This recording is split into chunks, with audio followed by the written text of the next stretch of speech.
Hello and welcome. I'm Jeanette Casella, founder and president of the International Association of Professional Life Coaches. And today we have a special guest, Jennifer Diepstraten, who's going to be talking to us about how to get better sales conversations. And first, before we start, I just want to tell you a little bit about her. She teaches the most successful coaches and experts and niche service providers how to get paid top dollar for services and close big sales with ease. Wouldn't we all like to know how to do that? She's grown her own coaching and consulting business to multiple six figures in less than 2 years. And she has sold over $14 million in sales with her own sales conversation system, and has coached for one of the largest personal development companies in the world.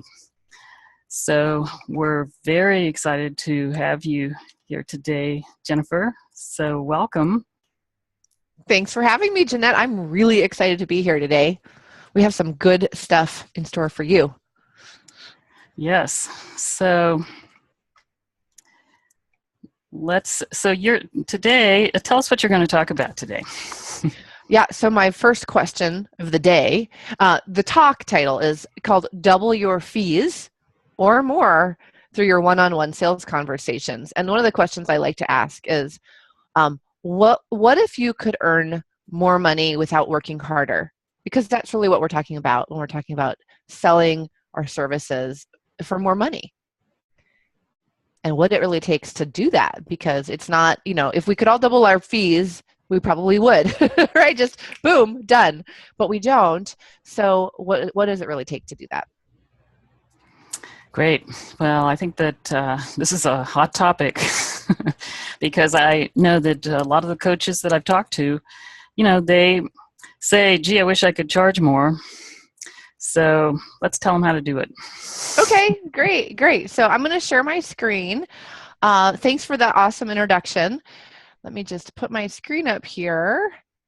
Okay, here we go. Let me make sure this is working. While she's doing that, I just want to say on a personal note that Jennifer and I met through a mutual colleague, and I was so impressed by everything that I read about her, and she was just involved with her annual event, and unfortunately, I had only just found out about it about 2 weeks before. Otherwise, I would definitely have been there. So anyway, I'm very honored to have you here today, Jennifer. Thank you. Thank you for having me. Can you see my screen now? You see my slide? Mm-hmm. Okay. So here's a question. What if you could earn easily and effortlessly earn more money without working harder anytime you feel like it? So yay, right? We all want to do that. So I'm going to talk about what it takes to really double your fees. And my specialty is the one-on-one sales consultation, or what people will call a strategy session or discovery session. And as you mentioned, Jeanette, I used to have a corporate sales life. I sold over $14 million over my career there. And it was all through one-on-one sales conversations. So I've had few of these conversations. And then I left and I became an entrepreneur, and I work primarily with coaches and consultants and experts and speakers. So you ready to dig in? Yeah. Okay. All right. So I think the first thing we need to talk about is, what is high ticket selling, or what is it? And people have certain dollar price points that they'll say, like below $2,000 is low ticket and above $2,000 is high ticket. And that, depending on what market you're in, that could be true. If you're in real estate, it's probably not. For me, when I think about high ticket selling, it's really commanding a premium price for your service. So the question I'm always asking is, why should people pay me more than other people in my industry? And if there's 10,000 life coaches or 100,000 licensed marriage counselors, 100,000 financial advisors, why would people pay you number one. So why would they pay you as opposed to your competition? And why would they pay you more? So I'm going to unpack that, because I think even if you choose not to raise your fees above your competition, knowing the answer to this question will make your marketing and your sales so powerful. And that's, obviously what we all want to have, is to be able to serve and get paid for our work. Otherwise, it would be a hobby, right? Mm-hmm. Nothing wrong with hobbies, but we're in business. So that's what high ticket it means to me. And let's just, before we get into how to do it, let's just talk a little bit about why you would want to sell high ticket services as opposed to starting at the low end. So one of the things that a lot of people will do is they'll start with a low end product, like a $97 or $47 or $197. And then they'll say, well, I'm going to test it out in this market, and then eventually I raise my fee. And what we've discovered in our business, and also, we actually didn't have a low ticket product for almost 2 years. We actually started with high ticket services. It's in my blood. I've been doing it for so long. And just when I worked in my corporate life, how I learned all of this is I don't know what it was, but I found myself always working for the most expensive company in my industry. So the last job that I had was I was selling microscopes to research scientists. And there was, 4 major companies that were in that industry, and then a bunch of minor ones. I worked for one of the major ones, and we were the most expensive. And I remember, I would say, can I lower my price point because I'm in this competitive battle with my competition? And my boss would say, no, do your job. You can't discount, do your job. And what doing my job meant was selling the value, because our company spent more on R&D. We were more innovative. We had higher trained personnel. We had higher quality parts, all of those things. But if you looked at the surface of it, a microscope's a microscope is a microscope. They all make small things look bigger. So to the untrained eye, you would think, well, why should I pay more? It's just going to do the same thing. It makes small things look bigger. But so that was my job. Okay. And so when I left my corporate life, that's how I came into selling, to working with coaches and consultants on how to sell their services for high-end pricing. Because, here, let's talk about why. So why do you think, Jeanette, that it makes sense to sell your services for more? Well, 2 reasons. One is that you're more likely to be getting paid what you're worth, because you're not getting paid for your time, you're getting paid for your expertise.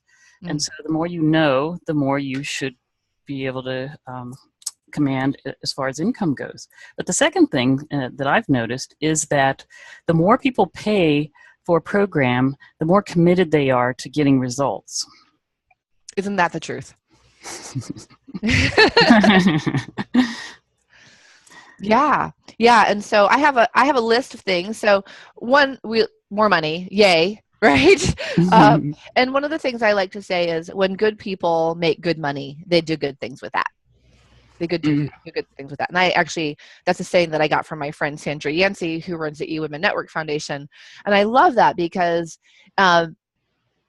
you definitely want to check in with yourself and see if that's 100% true for you. If it's not, there might be a little stinking thinking going on. Because when good people make good money, they do good things with it. So we want you to make more money. We want us to make more money because you're doing good things in the world. Get paid. And it's true, Jeanette. One of the things that I have found is that when people pay more, they tend to take more action.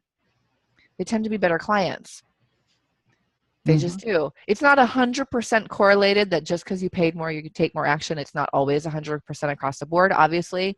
But when you charge somebody enough that they go, oh, wow, I'm really investing in this, and they sit up and take notice, their commitment often follows along with it. And when they're committed, they take more action.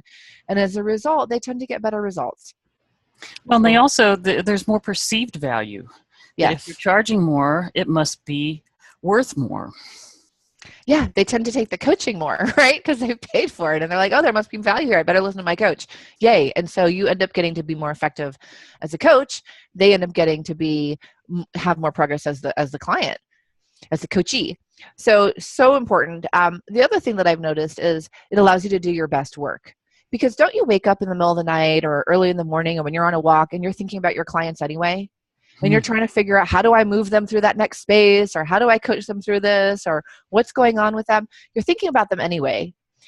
And we really don't ever think about, oh, how much should I charge for those, lost hours of sleep that I'm thinking about my client, but we're doing it, right? And so what I find is that when you get paid well, when my clients get paid well for their services, that it kind of gives us license to allow our clients to occupy our minds.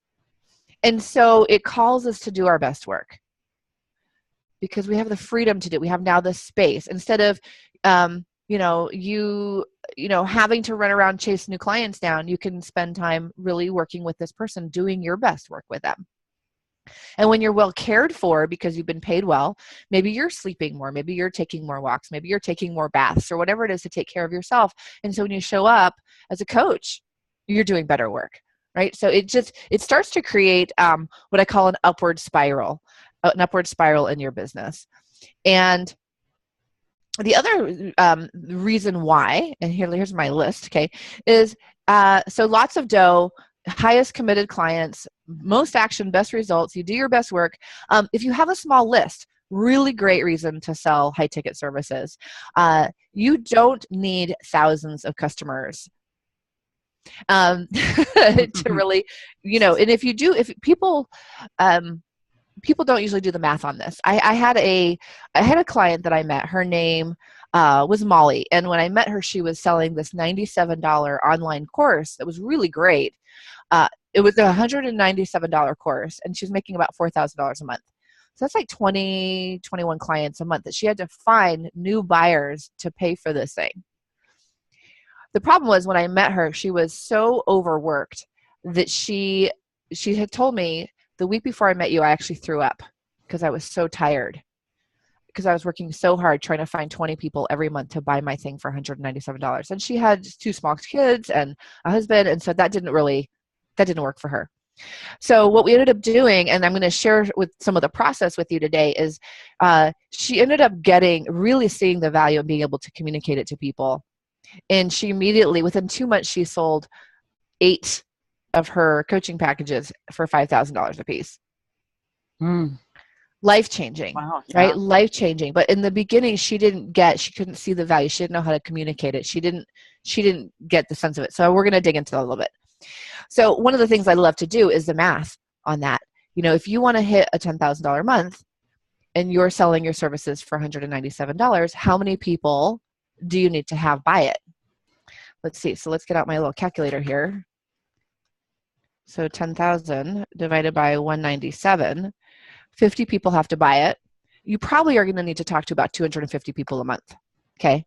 250 people a month. And assuming you only take Sundays off, you're working basically 26 days a week. 26 days a month. You have to talk to 10 people a day, every day, 6 days a week. I don't know about you, but that's not the life I want to have. I'm not into it. Right. Right. So anybody tracking with me? Just making sense. Yes. Okay. But what if you, at that $10,000 level, what if you could just even do like a $3,500 package? Then we're talking about making 3 sales. Okay. And typical close rates I'll see for people when they're first starting might be 1 out of 5. Okay. So you might talk to 15 people the whole month. When you get really good at it, you might even be at 1 out of 2 or 2 out of 3, right? So now we're talking, 8 people a month. So really, really powerful if you can master this piece. Okay, so that's one of the reasons I love high ticket sales. And in our business, literally with a list of about 1,200 people, we did over $500,000 in sales, just doing high ticket selling. Mm-hmm. Because, and it's not just about jacking up the price, because the value is there. So I'm all about value and quality, but just because you're really good at what you do doesn't mean people are going to pay you for it. So we're gonna talk about that. Sound good? Any questions so far, Jeanette? Well, one thing I just want to interject is that even if you're not talking to those 250 people, if you're just, selling it through an evergreen webinar or a free report that leads to your product, you still have to do a lot of marketing. Yeah, and I, look, frankly, I love the idea of a low ticket service and having 1,000 people buy it every month and having it on autopilot. Love this idea. The thing is that when it takes a while to build the funnel to that kind of volume. Mm-hmm. Whereas if you go out and one of the things I've noticed is that we are so much more powerful in person than we are on a web page. Mm-hmm. Your energy comes across, your charisma, who you are, the vibe, your energy. People can sense it because they can touch you, they can feel you, they can, they're in your same space. And it's diluted to about, I think it's 100. This is what there's no science on this, but what I've calculated in terms of numbers, it's about 100 times more effective to be in person than online. Mm-hmm. The numbers, it's about 100 to 1 in terms of the number of people you have to talk to or see your page. So, you just kind of think, well, how do I get that many people personally? If you like relating to people, if you like serving people at a high level and you're a good coach, high ticket selling is something that you can actually learn quite easily. I have lots of coaches that have done it, like Molly, my example, Molly, and I'll share some more examples because, and we're going to have a shift about what selling is. And I'm going to show you why, if you're a great coach, you can actually be really great selling high ticket services. We're going to talk about that. Okay, good? Good. Okay. So one of the things that happens when you start at the high end is you start to create an upward spiral. If you start at the low end, people tend to bring in their friends at 197 also. And so when you go to raise your fees, you end up having people say, oh, I would refer my friend, but they can't afford you anymore. However, if you start at the high end, guess what? High end people people who have invested at the high end will tend to bring their friends that also have invested at the high end. And so what I like to say is it's really hard to go from being Walmart to Nordstrom. It's better just to start with Nordstrom. That's such a great point. Yeah, so there it is. The referrals, that if you start them out at the higher rate, they're only going to be referring you to people who can afford you. Yeah, it's really, really great. It's so powerful because, and also the upward spiral is happening because your service is so good. Your quality is so good because you've given your space to do your best work. Your client is so committed. They're getting great results. And because they're getting great results, they're referring your friends, and then you are getting paid well, and then you're doing your best work. And that, so it keeps going up and up and up. And business actually gets easier because you start to create this like vortex or spiral of people who are getting great results, and they pull in their friends. Mm-hmm. Yeah. So, okay. So let's talk about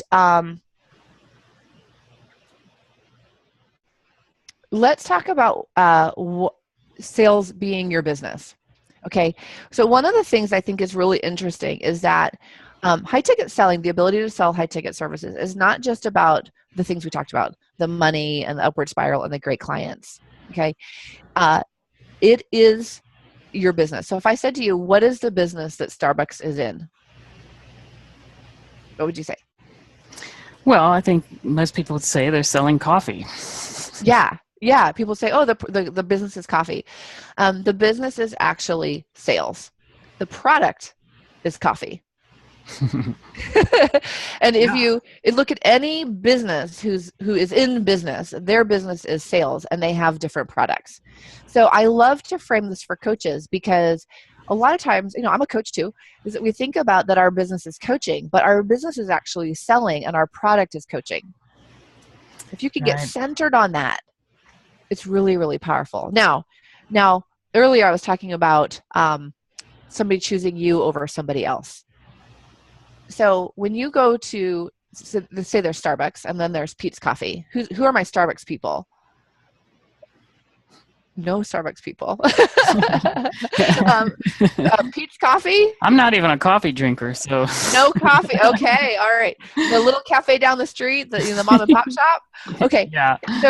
So when you think about those places, or maybe if you never go to those, you have your own example of maybe it's McDonald's and Burger King. Maybe you never go to those, but like this restaurant versus that restaurant, or this store versus that store. Why do you pick one over the other?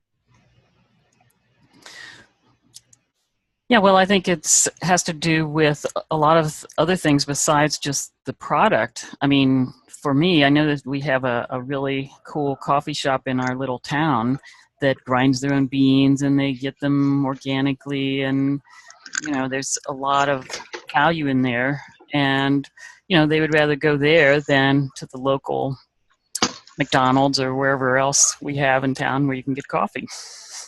Right. And so what it boils down to is that when people are making choices about buying, they're doing it because they know what they're going to get there. Because don't you sometimes go to one store and sometimes go to another? Well, why? Because you actually know what you're going to get at that place. And you know why you know that? Because they have successfully communicated why you should go there. Right? I mean, McDonald's is such a great example because it's, they've sold more hamburgers than anybody. It's not the best quality product, but do you go there because you know exactly what they're going to have there? Right. You know what is there because they have successfully communicated why them. Okay. Mm-hmm. And they've made it their business. So that's what we're going to talk about today is why you need to be able to answer why you. Why you. If you can't answer why you, it's very hard to have a business. And you end up selling on price. In other words, you end up lowering your price because you can't communicate why somebody should pay you more. And so you just pay what you charge what everybody else charges. Does that make sense? Absolutely. I think it's so important to be able to articulate your value. Yeah. There was a woman that I met a couple years ago, and she's actually one of the reasons why I started this company. I'm going to stop sharing my screen so I can see you guys a little better. Hold on. Let me just turn off the screen share. Hold on. I don't know how to turn it off. Oh, there it is. I found it. Okay. All right. Yeah, so there's a woman I met a couple years ago, and this woman, her name is Laura. She was an ER doctor, an emergency room doctor for about 15 years. And along the way, she had really discovered this incredible ability to do this detective work and discover, like through this sort of detective process, what was the source of people's chronic illness. And when I met her, she was crushed. She had tried to sell a $297 product through a webinar, and she had done this whole launch and she didn't have any sales. And she spent like 3 or 4 months working on it, and a few people had seen the webinar and nobody bought it, and it was a $297 thing. And I said to her, well, what are you selling? And she said, well, I have this process where I can teach people how to figure out what's wrong with them, and so they can get to the source of chronic illness. And then she went on to share this story with me about how she had actually cured her mother of high blood pressure. Like cured, no, not a pill to take, but through her detective work and figuring out what was really wrong and then treating the underlying cause, she had removed her mother's high blood pressure. And she works with all kinds of people, cancer, fertility, and so on. And I looked at her and I said,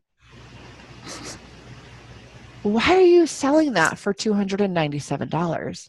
I mean, do you get this? It's like, it's crazy. It's the crazy really? It's the craziness that we do, right? That we're not connected to the value of what it is that we have. I said, you have something that people would give probably their life savings for. Right. Why are you trying to sell it for $297? It doesn't make sense. And so, now she's luckily she started working with me after a couple of years. She finally got it one day. Oh, wait, maybe I should, because not only did it not really deliver, right? This $297 informational course, which is nice to have information, it doesn't replace 15 years of medical doctoring, right? It's like, So not a bad idea, but what's the real value to the client? The real value to the client is that they actually get cured. Do you think that they're going to be able to figure it out through a $297 5-part webinar? Right. Probably not, right? Yeah. So that's actually why I started my company, is because I started to see these incredible coaches and healers and experts that didn't really get that their work changed people's lives on a fundamental level. And even if intellectually they knew it, there was some kind of block or inability to express it so other people would understand it. So that's why I'm here. And so I'm going to share just a little bit about my story, and then we're going to get into, I'm going to teach you some more stuff. Okay, so let me show you this. So when I started out in sales, it was because I was really scared. So when I got out of college, I was actually afraid to talk to strangers. And I had this opportunity to move to a city that I'd never been before and go and do a job that I'd never done.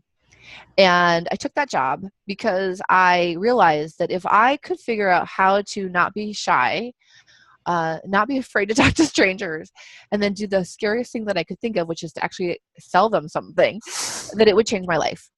And so I did it. And in the beginning, well, let's just say I wasn't that good at it. And I remember one day when I first went into sales, I worked for this biotech company. I was selling equipment to scientists. That was one of my first real jobs. And my manager said, Jennifer, we're going to send you to sales school. I said, okay, great. I got to go because I don't know how to do that. And I went to this course, and it was a really great first course. This was a long time ago. I'll just leave it at that. So I went to this course, and they gave us these little cards. And it was all the things you're supposed to do in a sales conversation. You know, the opening, the probing, the solution, handling objections. And we went through this whole workbook. And at the end of these 2 days, I had these little plastic cards, and I tucked them in my wallet and in my purse. And a couple days later, my manager told me that he was going to come down and work with me. And I'm like, and this was my first ride along with my boss. Like, okay, I'm brand new. I don't really know what I'm doing. And I've got my little plastic cards in my wallet. And I've got this meeting scheduled with this scientist who's this big wig at the University of Chicago. And I remember I'm sitting there, and I'm at the table. The prospective client is sitting to my left, and then across the table from me is my manager, Aaron Gilden. And we're sitting there, and I'm so nervous, but I've got my little cards. But I don't want to get my cards out and put them on the table because that would be too too rookie, too much of a rookie move, right? So I don't get the card, but they're in my purse, and I've read them so many times, that they're turning, they're kind of getting dog-eared and wrinkled and a little bit, fingerprint smudgy. And I'm thinking, okay, I know what to do. I'm in the probing section. Of this conversation. I'm good. So I. So I'm asking the questions, and I'm doing what I'm supposed to, and my manager is just sitting there watching, and the prospective buyer, the scientist, he's sitting there and he's answering my questions, and then he asked me a question, and I'm like, no, we're in the probing section. So I keep asking questions, and he answers, and they ask me a couple questions. I'm like, I'm in the probing section, so I keep doing my part, and finally he looks at me and he says, Jennifer, why are you interrogating me? I'm like, I don't know if I could get any redder than my shirt, but I'll tell you, I have no memory of what happened after that. I just couldn't wait for it to be over. And for the next year at my company, I was at any of our sales meetings with any of my colleagues, I was known as the interrogator. Okay, not good. So that was my first month in sales. 20 years later, what ended up happening is I started to really grapple with, what is it to be good at selling? Because clearly it's not these cards in my purse. It's right. It's not the script. It's not the, your first year in this section, and then you're in that section, and then you're in this section, and then you're in that section. And I went really on this exploration of what is it to be really good. And so over about the next 10 years or so, I got really good. I got so good that every year I was in the top, 1% or 5% of the companies that I was working at. I was getting done every day by 3:00, but I couldn't tell anybody, because that was frowned upon. And I ended up selling $14 million all through one-on-one sales conversations. And it got to this point where people would call me, my customers would call me at the end of the year, and they would say, Jennifer, I've got $50,000 left in my budget, and I need to spend it. What have you got that I can buy? And that's when I knew, aha, I'm onto something here. So that was my life. That was my beginning of my life. And then a couple years ago, about 4 years ago now, I ended up moving into, I left corporate because I realized that there were people like you that have gifts or talents or expertise, incredible skill as coach, incredible love for people, wanting to make a difference, and that there wasn't really somebody that was your sales trainer. Because the methods that I went through, that I have seen other people go through, kind of put them in the same boat. They end up being awkward or scripted or interrogators, and I didn't want that for people. It like really breaks my heart. So this conversation is really for you. If you're somebody that, you really, really care about making a difference for people, you really don't want to be like that sleazy, smarmy salesperson that like, well, first you have to do this, and then you have to do this, and then you have to ask the question. Like, I am not about that. I don't think it serves us, and I don't think it serves our buyers. Okay. So since then, here's a shameless, ploy to show you my kids. Okay, you guys. So I ended up leaving corporate. These are my guys. I have 3 sons. I have a 2-year-old, a 5-year-old, and a 14-year-old. And I really left corporate because when I realized, there's so much more. And what can I teach my children, and what can I teach the world if I can really share my gift and go out on my own? So here they are. And what ended up happening in our lifestyle is I ended up leaving my corporate job. I started out as a relationship coach. Did so well at that. My friends were asking me, how do you sell? And I said, oh, I don't do that anymore. I don't teach sales anymore. And then eventually one day I thought, oh my gosh, maybe I should teach sales. This is a gift that I have. And within a few years, we had gone from when we first opened the doors, we had our first $5,000 month, and then our first $10,000 month. And then within about 22 months, we were at our first $100,000 month. I said, now we're really onto something. Okay. So we actually live in Southern California, and here we are. I'm here with my 2 older boys at La Jolla at the shores there. My husband's taking the picture. And then my little guy, the baby, is, we had our dream trip to Costa Rica last year. So we took the whole family down to Costa Rica for 2 weeks. So here we go. All right. Let's talk about how to do this. Ready? We're ready. Okay. All right. So what would you say to me if I told you in about half an hour, I want you to take whatever is your highest price service. So think in your mind for a second, what's my highest price service that I offer? Okay, you don't have to tell me, but just maybe write that number down or think it in your head. Okay. Now I want you to double that number. Okay. You got the number in your head? Mm-hmm. Okay. What would you say to me if I told you this afternoon you're going to make an offer for that price? I think I would be a little intimidated. Yeah. Anything else that pops up in your mind when you think about that? Well, it's like I can just picture myself shoveling more things. What else can I give them that's going to give them that much value? Totally. And that's really what we tend to do, right? Mm-hmm. Is as soon as we want to raise our fee, it's, well, how can I give them more? Right. Scrambling. Yeah. Should I give more hours away? Should I give a bonus? Should I do a retreat? And so we can raise our prices, yay us, but we don't actually end up making more money. We didn't actually give ourselves a raise because, we're selling it for twice as much, but we're working twice as hard. So not really a raise. So this is a really common thing. Some people will say to me, oh my gosh, I just think, yay, that's awesome. So there's sort of this like woohoo moment and then the uh-oh, uh-oh moment all at the same time. And people will say things to me like, well, where do I find somebody that can afford that? Yep, that's Where the I'm second. already, right? Where do I find that person?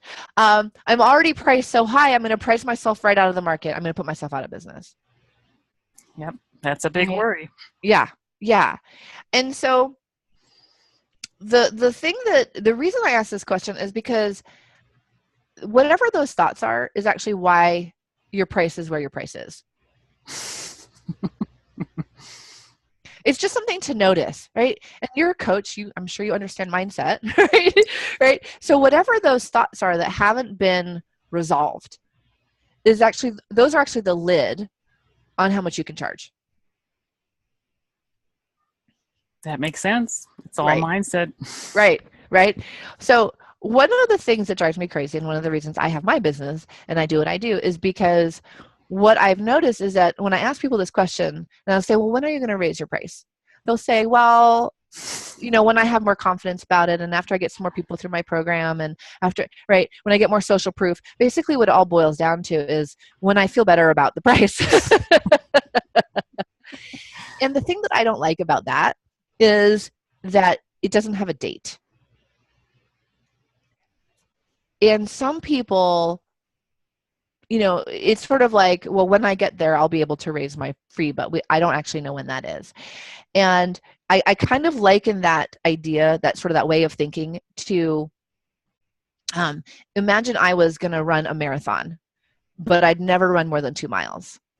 And somebody said, well, Jennifer, when are you going to run the marathon? And I'd say, well, when I someday when I have more confidence and I really, can do it better. Right. But we know, right? If you were going to run a marathon, or if I was going to run a marathon, what would be the first thing I would do? If I would pick the date of the marathon, right? I would say, I'm going to run the Los Angeles or the New York City marathon. And I would pick a date, and then I would Google marathon training system, or I would hire a marathon training coach, and I would just follow the system. Right. And I would do it. And then on that day, I would run the marathon. And so what I want you to notice about this is that when you do the action each day, you run the couple miles, and then you do some cross training, and then you do some sit-ups, and then you run a little bit more, you do the long runs on the weekend, all that stuff, that by the time the marathon comes along, the confidence is there. The confidence came as a result of the action that you took. It doesn't happen the other way around. So most people don't have a system for elevating their sales mindset and sales skill set. The good news is it's a completely learnable skill. It's just like training for anything that you've ever gotten good at. There is a system for elevating how you think about your value and how you communicate it. Cool? Yeah. Yeah. Totally learnable skill. Look, if I could go from that person who's hiding under the bed sheet to doing what I've done, I'm really, I'm a shy person, and yet somehow I've managed to sell all this stuff. If I could do it, I know that you could do it. It is simply an absolutely learnable skill. And what I'm going to share and how I've designed my business is to teach people how to do it and not take the amount of time that it took me. I'm going to give you all my shortcuts. Shorten the learning curve for us. Please, right? You don't want to go through 20 years of it, right? Maybe, I say your expertise is in your coaching. Your expertise is what you've dedicated your time to, right? Whatever, if you're a life coach, you've dedicated your time to that, or a particular kind of relationship coach, or a specific avenue, right? You look back and how many years of knowledge you have on that topic. Maybe you weren't always a coach, but you've got so much experience and knowledge on that topic. Have you dedicated that same amount of attention to becoming good at selling? Yes, and I think a lot of us have dedicated more attention to avoiding selling. Right. Because it seems like, and I'd say this often, is it seems like you have to do it a certain way and become somebody else, Mm-hmm. right? You have to move into like sales mode, and nobody likes that. So I like to share that. What I'm going to share in a moment is something that allows you to be authentic and yourself and be effective selling. In fact, being yourself and knowing how to have particular kinds of conversations well, just the same way you learned how to have a coaching conversation, you can learn how to have a selling conversation. And you don't have to stop being you. You don't have to start being uncomfortable. It's quite natural. Okay. All right. So the second part, so one of the things I teach my folks here is that there's two things that have to happen if you're going to be effective selling. The first one is your mindset, right? You have to believe, you have to get on in every fiber of your being that your service is worth more. And I know that you can do that because at some point earlier, you charged less, most likely, for your service. At some point, you raised your price, right? Some point along the way, right? Or you were trying to decide, should I charge this much or this much? And you picked the higher number, and that's the now price. That now price is your total alignment with that number. So you know how to do it. You can do it again, right? Mm-hmm. Okay. Yep. So the mindset piece, the belief, the knowing that it's worth it, and you know, as soon as you know that it's worth it, guess what? People who also think it's worth it show up and they become your clients. Cool. The second thing that you have to do is you have to be able to communicate the value. Just the way that, you know, Pete's versus Starbucks communicates the value, or Nordstrom versus Walmart communicates value, people have to know why you have to be able to communicate to other people why they should pay you more so that they get it. Because it's just not enough that I think my stuff is worth it. I can walk around all day going, I know my stuff is worth $1 million. But if I can't convey that, if I can't get that across from my lips to your ears, you're not going to buy it. Right? Right. So the communication piece is what I call the skill set. It's the skill set piece of selling. It's the communication. It's the doing part of being effective selling. So how much time do we have altogether, Jeanette? Well, we have an hour or so. Okay. So I just want to make sure I am on the time here. All right. So one of the things that people will say to me is, how do I raise my fees without giving more stuff away? Mm-hmm. Okay. And so I'm going to give you like the first step in that training system. So the first step is to take a look at how do I communicate what the value is? Well, and when you ask yourself, how do I communicate what the value is to somebody else? How do I communicate why me? You have to have the answer to that. And this is probably the hardest part for people, is answering that question, why should I buy from you? It's that same question that when you go to a networking event, people say, hey, what is it that you do? And you go, blah, blah, blah, right? It's that same question. Why you? What do you do that's so different? So I'm gonna share with you a way that I teach this. So I want you to imagine that that I've got a pile of toys in my living room, which I probably do. With my 3 kids, I often have a pile of toys in my living room. And I'm going to take that pile of toys and I'm going to have a garage sale. So I take that pile of toys and I set it out on my driveway, because I'm going to have a garage sale. And I look at my pile of toys and I think, oh, how much are these pile of toys? How much is this pile of toys? Oh, it's like $200. That sounds like a good number. Okay, so that's your current price. Right? It's this pile of stuff that you do, the benefits that you offer to people, all the things that you do for them, you know, the 3 CDs or the 6 coaching calls or whatever it is. That's your stuff, right? Your service or your stuff. $200. So whatever is your current price, that's the analogy in my story, right? So now what I'm going to do is I'm going to go through a process, and I take a look at my pile of toys and I start to see something really awesome that I think my ideal buyer would want. And it's the Legos. So I start to pull out all the Legos and I put them in a pile. And I've got this awesome pile of Legos. Okay.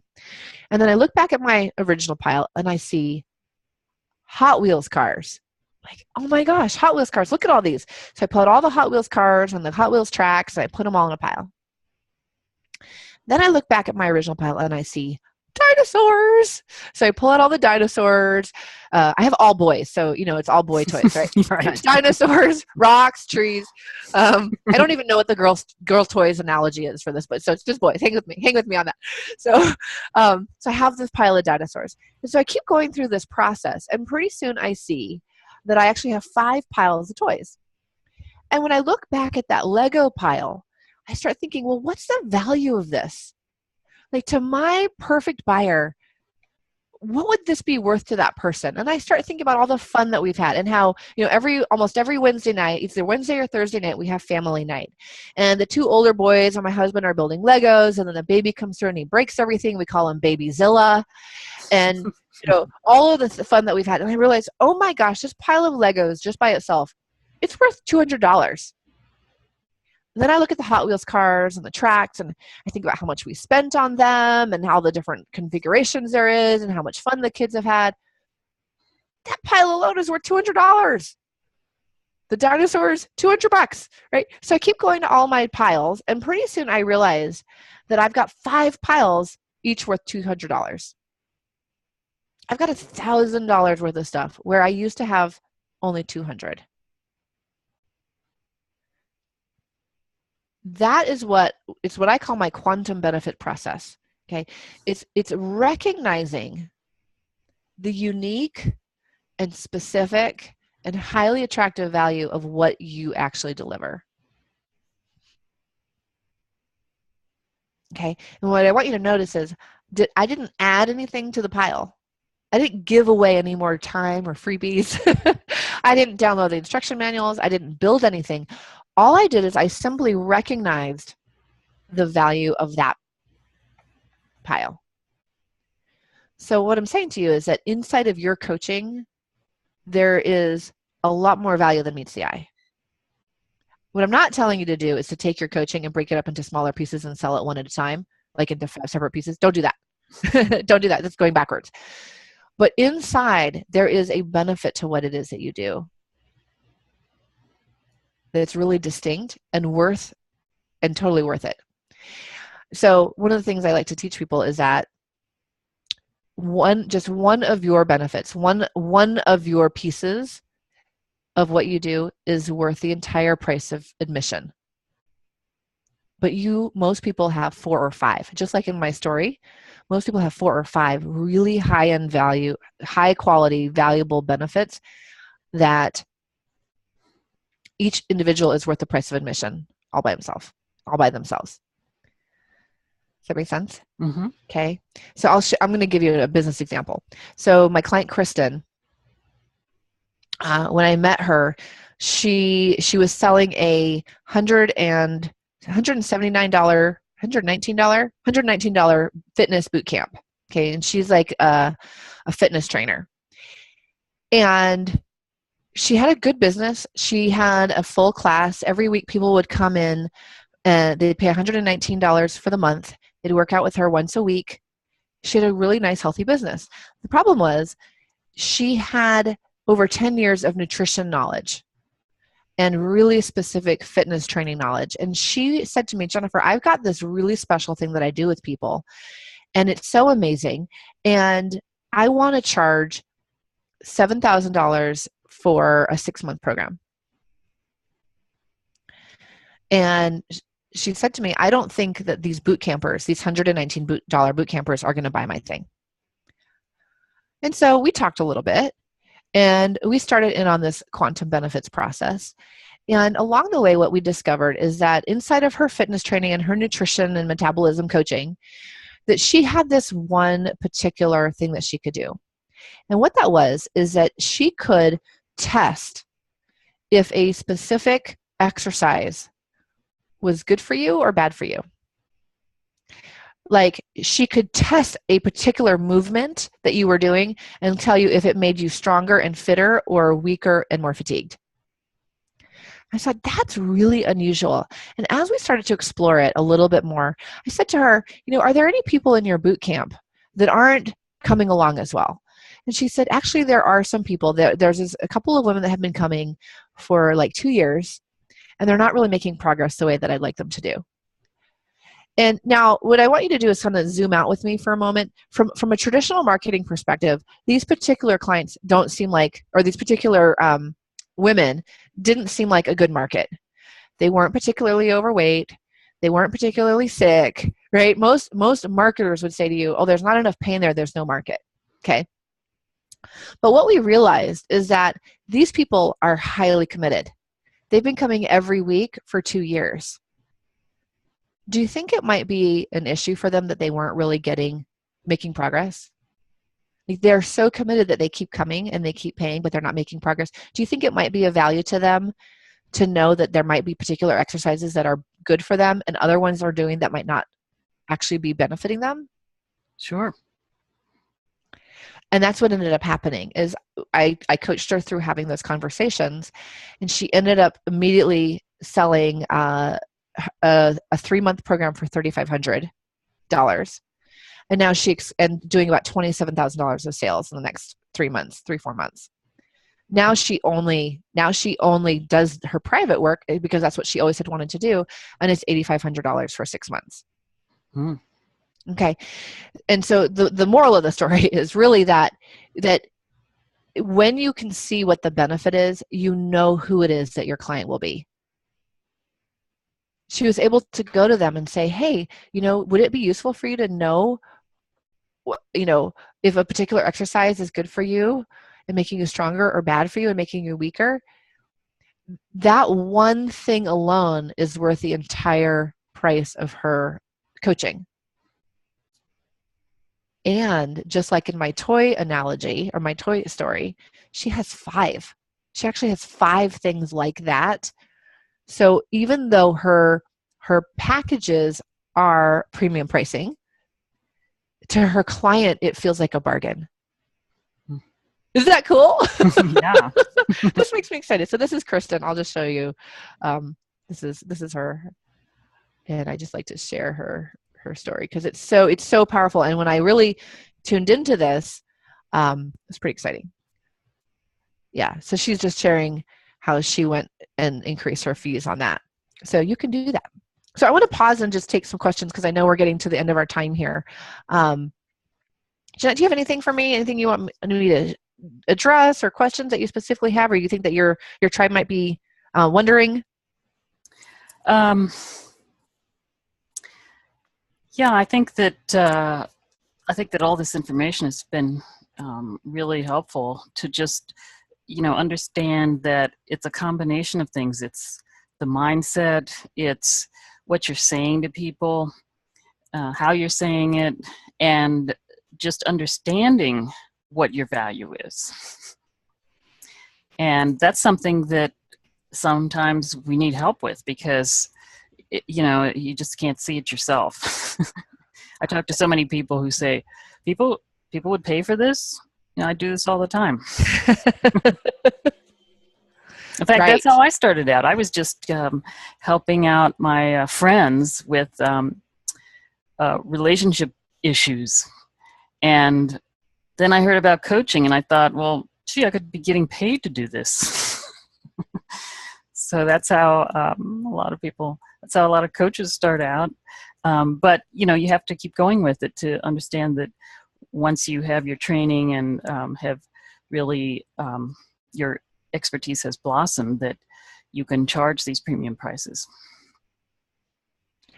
Yes. So well said. Yeah. So one of the things that I will share with you is that you really need to be able to articulate what it is that makes you unique or why people should pay you. You have to be able to answer the question, why you? And, saying to people, you're going to have more peace of mind and more time. It's nice, but it's generally not specific enough for people to pay premium prices for. It's just not quite tangible enough. And I'll just share, if I say to you, I would just give you an example of what I mean by specific. And it's, if I say to you, look, I help you get better at sales. You can say, okay, cool. Well, that could be worth $97. It could be worth $10,000. It could be worth $100,000. I don't really know what you're talking about, right? But I can help you get better at sales is a fairly general statement. Now, I could get a little bit more specific, and I could say to you, I really help you with your sales conversations, and especially in those one-on-one meetings. Like, oh, okay, now I get what she's talking about. More specific. Or I could say, I help you know what to say and when to say it so your ideal client says, yes, how can I work with you? That would be quite specific, right? Because now we're getting into, well, I don't know what to say and I don't know when to say it and I don't know how to say it. And I really want to talk to my ideal clients, right? So that becomes more and more specific. So the more specific you can get with what it is that you're actually delivering and the benefit to the client, like why they care, the more you're able to charge. And the more people are happy to pay you. Okay. Great. Great. Great. So now if anybody has a question, you can either put it in the chat or I'm going to unmute everyone. We had some noise earlier, so let's hope that if you're making noise, Hopefully the line is quiet. Stop making noise. We'll mute you back up. That's what I tell people in my group classes. Okay, now I'm going to unmute you, so stop making noise. So, yes, so do we have any questions for Jennifer? She's offered to do a little coaching here. So Okay. Yeah. I have a question. Great. Can you Who's hear me? speaking there? Barely. Can you speak up? Alyssa. Oh, Alyssa. Okay, go ahead. Hi, Alyssa. Hi. My question is, my niche is domestic violence. Can you hear me? Just barely. Can you say it again? Let me see. I was gonna try to type it because I'm like my niche is DV coaching and relationships, but most of the clients don't have the funds to pay for services. So how do I find my ideal client? Good question. Mm-hmm. Yeah. So there's a couple things to that, and one is that sometimes you are in a group of people who really literally don't have the money. For most of us though, it's that we haven't communicated why they should part with their money. Yeah. Because let's look at, like, there are things that when people ask you, hey, do you want to buy this? You're like, I don't have the money. But it's not really true, because stuff that you really, really want and you see has value, you actually allocate money for, or you figure out how to go get it. And so before I go changing my market or changing and trying to find new people, I always want to get better at articulating why people should pay for it. And a lot of times you'll discover, just like my example, Kristen, the fitness trainer, you'll discover that the people in your existing pool actually have the money. They just didn't get why they should part with it. Well, and even if they don't have it, a lot of times they'll be motivated enough to get it. Yeah. They'll go and find it. If you think about your own experience, you've done it yourself, right? Maybe it was for a vacation or for a coach or for, a Yes. car or, your kid's college, who knows, right? But we do, when we're motivated, we go and find it. Yeah. And even if even if it's a coaching program, I don't think I'm the only one who has put one of those on a credit card because I really wanted it. Right. I didn't have the money. Yeah. When people see value, they find the money.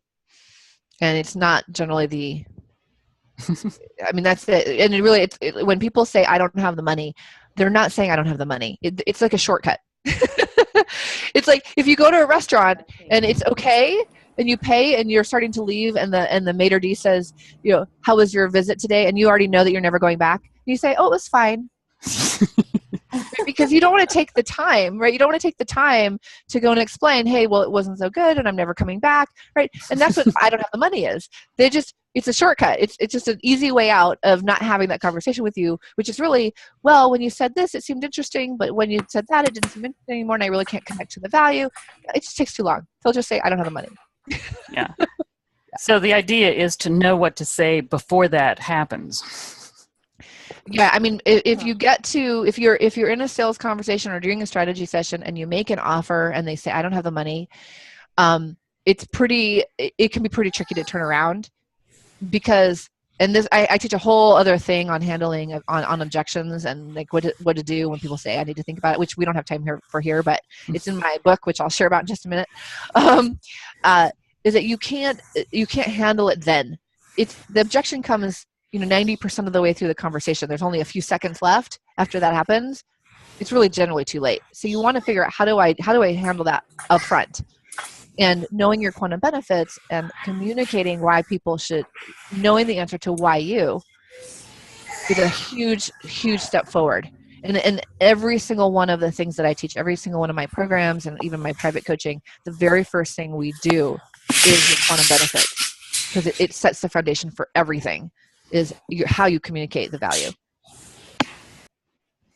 Okay, thank you. Yeah, welcome. Great. Anybody else have a question for Jennifer?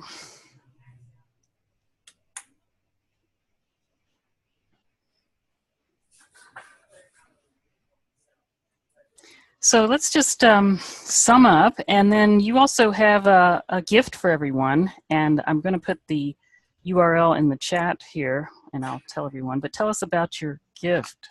Yeah. So I'll share my screen. So this is a book that I wrote. It's called The High Ticket Selling Revolution. 9 Secrets to Increase Your Fees, Convert More Sales, and Magnetically Attract Top Dollar Clients. And I really go into, well, there's the 9 secrets to increase your fees. So I shared a bit about 2 of them today. There's 7 more in there. I go through things like what do you do if you're in a social situation?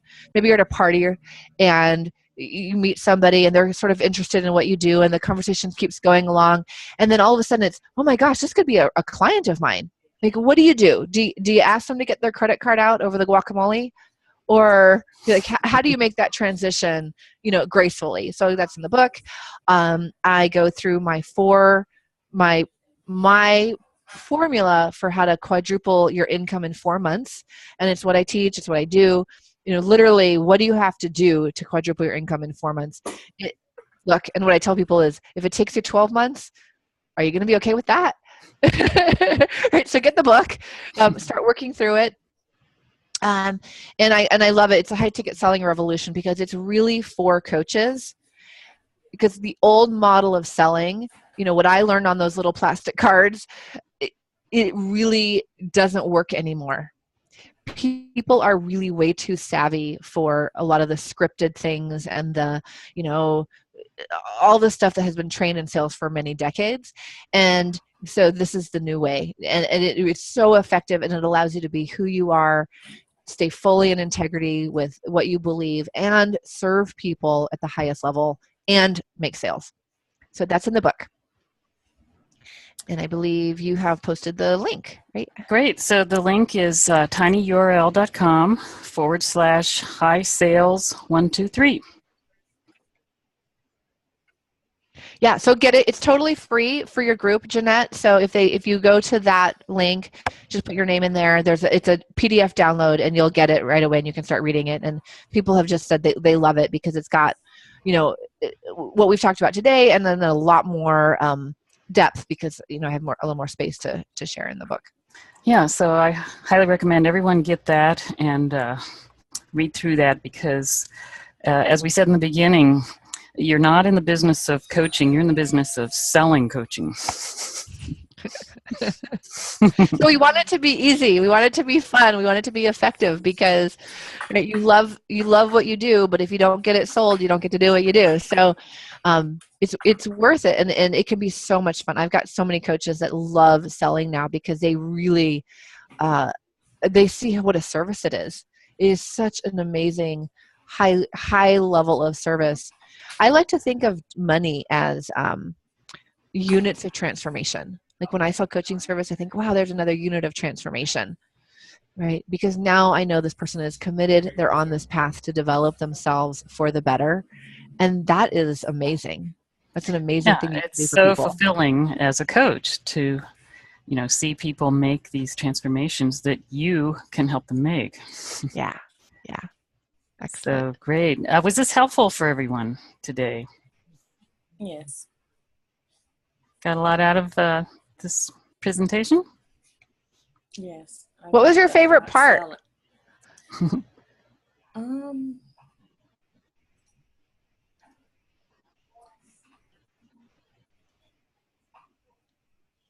Probably, I guess you telling the story of how you were able to, because I hate sales. I hate it, hate it, hate it. And so you inspired me to one day love it because it is what I do. And Awesome. to also be able to communicate my value. And that is where the disconnect is. Beautiful. Awesome. Yes, you can become good at this and love it. No.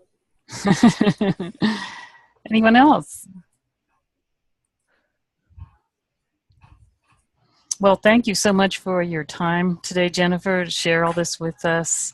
I think that you've put everyone on the right track here for how to think about,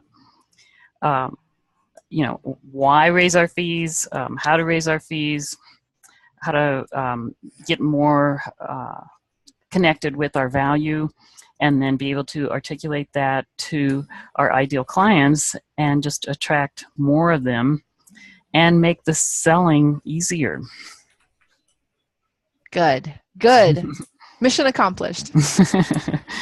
So thanks so much. And everyone listening online or to the recording, again, the URL to get even more out of this is tinyurl.com/high sales 123. HIGH. You said, okay. Yeah, Can you put it HIT. up on the screen again? It's in the chat. Yes. Yes, I can put it on my screen too. Here. I have it on here. Let me just pop it up. Yeah, sometimes people can't always find see the the chat. chat. Yeah, there it is. Yeah.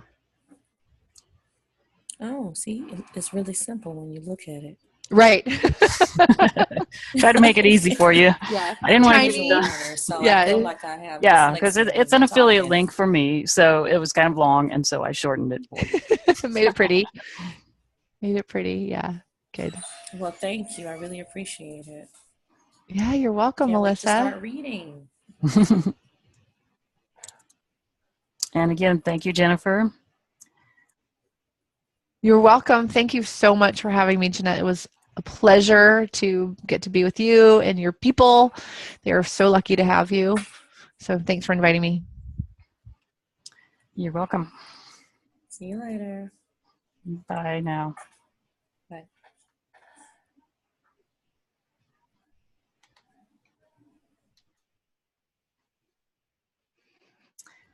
Thanks, Jennifer. You're welcome. Thanks, Jeanette. See you soon. Bye.